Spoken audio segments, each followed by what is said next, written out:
let me tell you about a woman.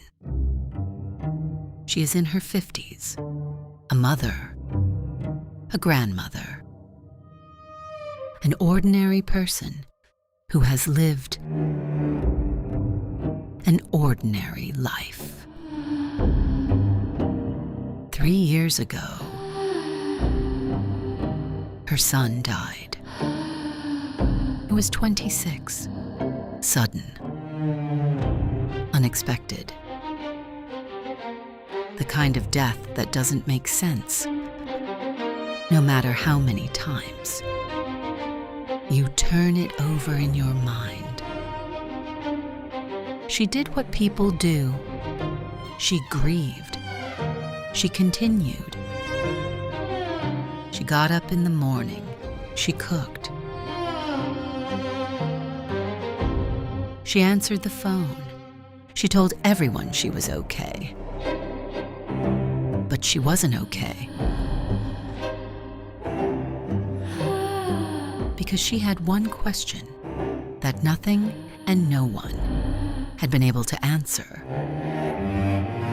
Not the doctors, not the priests, not the well-meaning people who told her he was in a better place.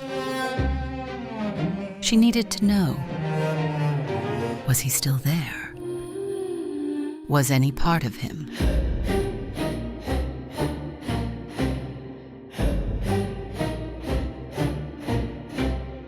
Still somewhere, still aware, still himself, still able to hear her if she spoke to him?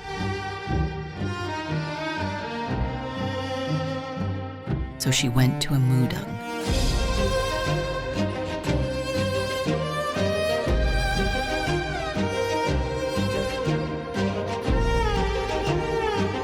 She sat down.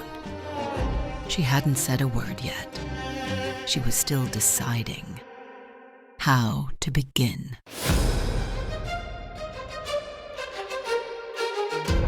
When the Mudang looked at her and said, "He's still waiting. Your son. He hasn't left yet." This is what a gut is. Not a performance, not a show, not a transaction. A conversation between the people who are here and the ones who aren't anymore. The Mudang prepares for days. The space is prepared first. In her hands, 5 flags, obangi. Red, blue, yellow, white, and black. Though today, you'll more often see green. 1 for each direction.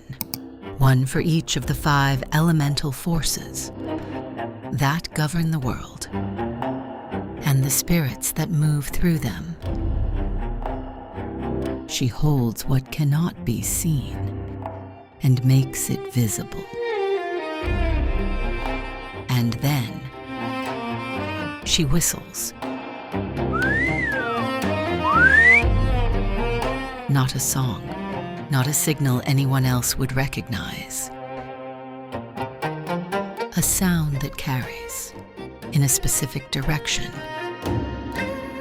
towards something that has been waiting to be called.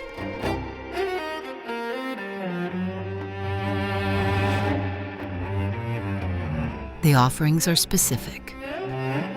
The food the dead person loved in life, the clothes, the objects that mattered, everything arranged with precision. Because the dead, it is said, notice when something is wrong. They notice when you got it right too. The ritual itself can last hours, sometimes an entire day and night.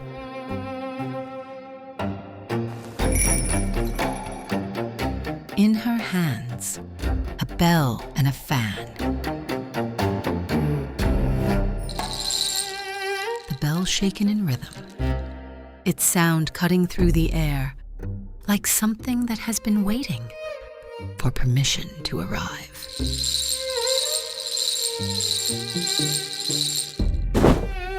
The fan snapping open, sweeping in wide arcs, directing what is invisible, guiding what cannot be seen to where it needs to go. These are not props. The bell calls. The fan moves. Together they open the space between what is here and what is coming. The Mudang moves through different spirits, different gods, different ancestors, each one requiring a different costume, a different song, a different way of speaking. One moment, she is an old general, voice dropping, posture changing, speaking with the authority of someone who died 200 years ago and still has things to say. The next, a child, small-voiced, confused, asking why no one came. The next, something older than either, something that doesn't quite have a human shape to it, even when it's wearing one. The family watches all of this. Some of them are crying before they even know why. Some of them recognize something. A phrase, a gesture, a particular way of saying a name that they have not heard since someone they loved stopped being alive. There is drumming. There is dancing.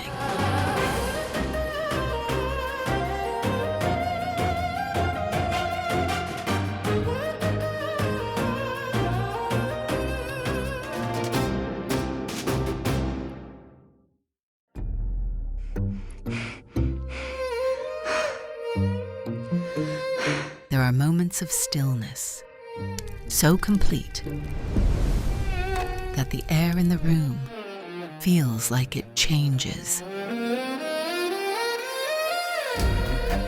And then, the Mudang stopped. Her body changed, not dramatically, not all at once. Just the way she held herself. Something younger suddenly in the way she sat. And then she spoke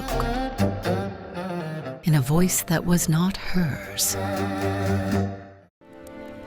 Mom, it's me, 막둥이.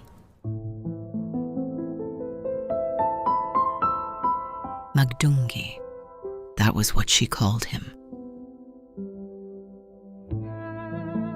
The name she had used since he was small. A name she had not expected to hear. Not here. Not like this. A name no one else would have thought to say. She went very still. Not crying, not breaking. Watching. And then the Mudang said, no, something spoke. Don't cut down the persimmon tree.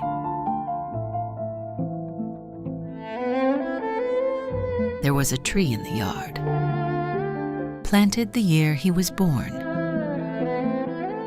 He used to play beside it as a child. then as a teenager who pretended he didn't anymore, then as a grown man who still sometimes stood near it without saying why. After he died, the family had decided quietly to cut it down. Because every time she looked at it, she couldn't breathe. No one outside that family knew. No one had been told. She made a sound. Not a word. Something that had been waiting 3 years to come out. There is a word for what people carry into that room. Hun. There is no clean translation. Something that doesn't have a word in any other language. Koreans know it in their bodies before they know it by name. Not grief, not sorrow, not injustice. All of those and something else underneath. Do you remember the Gumiho? What she carried and how she carried it? I told you then, Han is the weight that never finds a place to land. This is the same. But here, for the first time, it has somewhere to go. Not healing, not forgetting. Just the knot. After years, loosening.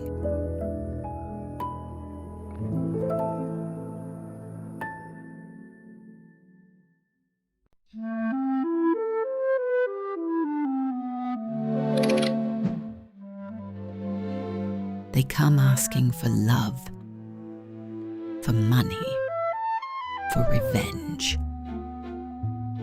The Mudang doesn't judge any of it. Next, what people ask for.